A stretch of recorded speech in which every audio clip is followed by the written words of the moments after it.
जुलाई का महीना था और बाहर मूसलाधार बारिश हो रही थी। हवा में मिट्टी की सौंधी खुशबू और बारिश की ठंडक थी, लेकिन घर के अंदर का माहौल हमेशा की तरह शांत था। इस घर की बड़ी बहू सितारा, जिसकी उम्र करीब 30 साल थी, अपनी खूबसूरती और सादगी के लिए पूरे मोहल्ले में मशहूर थी। सितारा का नाम जैसा था वैसी ही उसकी चमक थी, लेकिन उसकी आंखों में एक अजीब सी उदासी हमेशा रहती थी। उसके पति विनीत अक्सर काम के सिलसिले में शहर से बाहर रहते थे और घर की जिम्मेदारी सितारा और उसके देवर रोहन पर थी। रोहन अभी अपनी पढ़ाई पूरी कर रहा था और घर में सितारा का सबसे अच्छा दोस्त भी वही था। उस शाम सितारा किचन में रात का खाना बना रही थी। बारिश की वजह से घर के पिछले हिस्से वाले बरामदे में थोड़ा पानी आ गया था।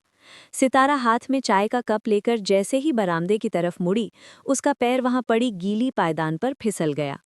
आह! सितारा के मुंह से एक चीख निकली और वो धड़ाम से जमीन पर गिर पड़ी। उसके हाथ से चाय का कप छूटकर दूर जा गिरा और कांच के टुकड़े बिखर गए। लेकिन कांच से ज्यादा दर्द उसके दाहिने पैर में था। ऐसा लगा जैसे एड़ी में कोई नस बुरी तरह खिंच गई हो। रोहन अपने कमरे में लैपटॉप पर कुछ काम कर रहा था। चीख सुनते ही वो दौड़ता हुआ नीचे आया। भाभी, क्या हुआ? रोहन ने घबराते हुए पूछा। सितारा जमीन पर बैठी अपने पैर को पकड़कर करा रही थी। उसके चेहरे पर दर्द की लकीरें साफ दिख रही थी। कुछ नहीं रोहन, बस पैर फिसल गया, शायद मोच आ गई है, सितारा ने दर्द को छुपाने की कोशिश करते हुए कहा। रोहन ने देखा कि सितारा की एड़ी तेजी से सूज रही थी। उसने तुरंत कहा, भाभी आप उठिए मत, मैं मदद करता हूँ। रोहन ने सितारा को सहारा देकर खड़ा किया, लेकिन सितारा का पैर जमीन पर टिक ही नहीं पा रहा था। रोहन ने बिना देर किए सितारा को अपनी गोद में उठा लिया। सितारा एक पल के लिए सकपका गई। रोहन की मजबूत बाहों में खुद को पाकर उसका दिल जोर से धड़कने लगा, लेकिन दर्द इतना ज्यादा था कि उसने कुछ नहीं कहा। रोहन उसे लेकर सीधे उसके बेडरूम में गया और उसे बेड पर सावधानी से लिटा दिया। आप यहाँ आराम से लेटिए, मैं अभी आयोडेक्स और गर्म पट्टी लेकर आता हूँ, रोहन ने कहा और कमरे से बाहर चला गया। सितारा बेड पर लेटी छत को देख रही थी। सालों बाद उसे ऐसा महसूस हुआ था कि कोई उसकी इतनी परवाह कर रहा है। विनीत तो अपने काम में इतना व्यस्त रहते थे कि कभी-कभी सितारा की छोटी-मोटी बीमारियों पर उनका ध्यान भी नहीं जाता था।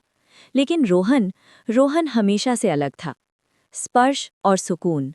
कुछ ही देर में रोहन मरहम और एक गर्म पट्टी लेकर वापस आया। उसने देखा कि सितारा दर्द से बेहाल थी और अपनी साड़ी के पल्लू को मुट्ठी में भींचे हुए थी। भाभी, थोड़ा दर्द होगा, लेकिन मैं धीरे धीरे लगाऊंगा, रोहन ने बेड के किनारे बैठते हुए कहा। सितारा ने संकोच करते हुए कहा, रहने दो रोहन, मैं खुद लगा लूंगी, तुम बस रख दो। रोहन ने उसकी बात अनसुनी कर दी। भाभी, आपसे चला भी नहीं जा रहा, खुद कैसे लगाएंगी? और वैसे भी डॉक्टर बनने वाला हूँ। भले ही वो इंजीनियरिंग कर रहा था, लेकिन मजाक में अक्सर कहता था, मुझे पता है कैसे ठीक करना है। रोहन ने धीरे से सितारा के पैर को अपने घुटने पर रखा। सितारा का पैर दूध जैसा सफेद और कोमल था।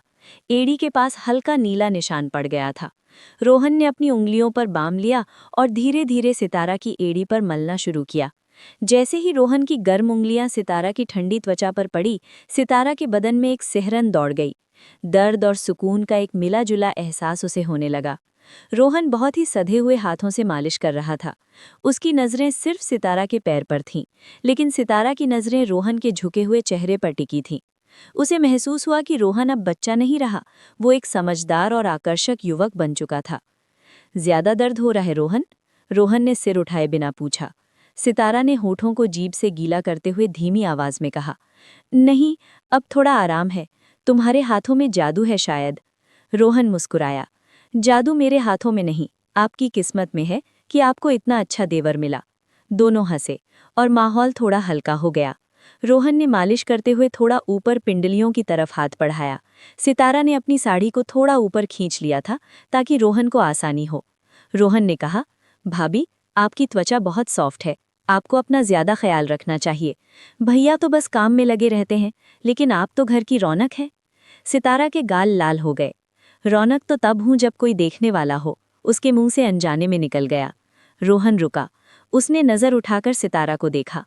उन दोनों के बीच एक खामोशी छा गई, जिसमें बहुत कुछ कहा सुना जा रहा था। बाहर बादलों की गरज ने उस खामोशी को तोड़ा। हो गया भाभी, अब मैं इस पर गर्म पट्टी बांध देता हूँ, सुबह तक सूजन कम हो जाएगी, रोहन ने बात संभालते हुए कहा और पट्टी बांधने लगा। रात की तन्हाई और एक खोज। रोहन के जाने के बाद सितारा को नींद नहीं आई। पैर का दर्द कम हो गया था, लेकिन दिल में एक अजीब सी बेचैनी थी। रोहन का स्पर्श, उसकी बातें और उसकी वो फिक्रमंद नजरें, सितारा बार बार उसी पल को याद कर रही थी। प्यास लगने पर उसने साइड टेबल पर रखा पानी का जग उठाया, लेकिन वो खाली था। वो लंगड़ाते हुए कमरे से बाहर निकली। रोहन का कमरा सीढ़ियों के पास था और उसका दरवाज़ा आधा खुला था। सितारा ने देखा कि रोहन अभी सोया नहीं था, वो अपनी अलमारी साफ कर रहा था। सितारा ने उसे आवाज़ देने का सोचा, लेकिन तभी उसकी नज़र रोहन के हाथ में मौजूद एक चीज़ पर पड़ी। वो एक पुरानी फ़ोटो एल्बम थी। सितारा वहीं रुक गई और दरवाजे की ओट से देखने लगी। रोहन उस एल्बम को बहुत गौर से देख रहा था। फिर उसने एल्बम में से एक तस्वीर निकाली और उसे अपनी छाती से लगा लिया। सितारा को जिज्ञासा हुई कि आखिर वो तस्वीर किसकी है। क्या रोहन की कोई गर्लफ्रेंड है जिसके बारे में उसने नहीं बताया? तभी रोहन का फ़ोन बजा। उसने फ़ोन स्पीकर पर डाला। दूसरी तरफ उसका दोस्त समीर था। हाँ भाई, जग रहा हूँ, रोहन बोला। और भाई, तेरी वो ड्रीम गर्ल वाली पेंटिंग पूरी हुई क्या? समीर ने पूछा। रोहन हंसा। हाँ यार, लगभग पूरी हो गई है। बस आंखों में वो चमक लाना बाकी है जो असलियत में है। अरे भाई, मान गए। वैसे तूने कभी बताया नहीं कि वो है कौन? रोहन ने तस्वीर को वापस एल्बम में रखते हुए कहा। वो एक सितारा है जो मेरे आसमान में तो है, लेकिन मैं उसे छू नहीं सकता। दरवाजे के बाहर खड़ी सितारा का दिल जोर से धड़कने लगा। सितारा? क्या रोहन उसके बारे में बात कर रहा था, या ये महज एक संयोग था? वो बिना पानी पिए ही अपने कमरे में वापस आ गई। उस रात उसकी आंखों में नींद नहीं थी, बस रोहन के वो शब्द गूंज रहे थे। अगली सुबह का नया रूप। अगली सुबह जब सितारा जागी तो बारिश रुक चुकी थी और धूप खिली हुई थी। पैर का दर्द काफी हद तक ठीक था, बस थोड़ी कसक बाकी थी। सितारा ने नहाने के बाद अपनी अलमारी खोली। उसका हाथ रोज की तरह एक साधारण सूती साड़ी पर गया, लेकिन फिर न जाने क्या सोचकर उसने रुक गई। उसने अलमारी के सबसे नीचे वाले हिस्से से एक गहरे नीले रंग की शिफॉन की साड़ी निकाली। ये साड़ी विनीत ने उसे शादी की पहली सालगिरह पर दी थी, लेकिन सितारा ने इसे बहुत कम पहना था। उसने वो साड़ी पहनी, बालों को खुला छोड़कर एक तरफ पिन लगाया और कानों में लंबे झुमके पहने। और हाँ, पैरों में उसने वही पायल पहनी जिसकी आवाज़ रोहन को बहुत पसंद थी। जब वो तैयार होकर नाश्ते के मेज़ पर आई तो रोहन पहले से वहां बैठा अखबार पढ़ रहा था। सितारा की पायल की छन छन सुनकर उसने सिर उठाया। रोहन की आंखें फटी की फटी रह गईं। नीला रंग सितारा के गोरे रंग पर खिल रहा था। गुड मॉर्निंग सितारा, सितारा ने मुस्कुराते हुए कहा और चाय डालने लगी। रोहन कुछ पल तक तो बोल ही नहीं पाया। फिर उसने संभलते हुए कहा, भाभी, आज तो आप गजब ढा रही हैं। क्या बात है, पैर का दर्द ठीक होते ही रूप निखर गया। सितारा ने अपनी अदा से अपनी लट को कान के पीछे किया। बस ऐसे ही, सोचा आज मौसम अच्छा है तो थोड़ा तैयार हो जाऊं। क्यों, अच्छी नहीं लग रही? अच्छी? रोहन ने गहरी सांस ली। भाभी, आप अप्सरा लग रही हैं। अगर भैया आज यहाँ होते तो शायद ऑफिस ही नहीं जाते। सितारा हंसी, लेकिन उसके अंदर एक तसल्ली थी कि रोहन ने उसे नोटिस किया। नाश्ते के दौरान रोहन ने कहा, भाभी, आज शाम को मैं जल्दी आ जाऊंगा। आपके पैर की एक बार और मालिश करनी होगी, वरना दर्द वापस आ सकता है। सितारा ने चाय का घूंट भरते हुए उसकी आंखों में देखा और कहा, ठीक है, अगर तुम्हें लगता है कि इसकी जरूरत है। शाम का इंतजार और वो डायरी। दिन भर सितारा का मन किसी काम में नहीं लगा। वो बार बार घड़ी देख रही थी। शाम के 5 बजते ही उसने घर के काम जल्दी निपटा लिए। दोपहर में सफाई करते वक्त उसे रोहन के कमरे में जाने का मौका मिला। उसकी जिज्ञासा उसे फिर से उस एल्बम तक खींच ले गई। रोहन कॉलेज गया हुआ था। सितारा ने कांपते हाथों से वो एल्बम निकाली जो रोहन रात में देख रहा था। उसने उसे खोला। उसमें बचपन की तस्वीरें थीं, परिवार की तस्वीरें थीं, लेकिन जब वो आखिरी पन्ने पर पहुंची तो वहां एक स्केच रखा था।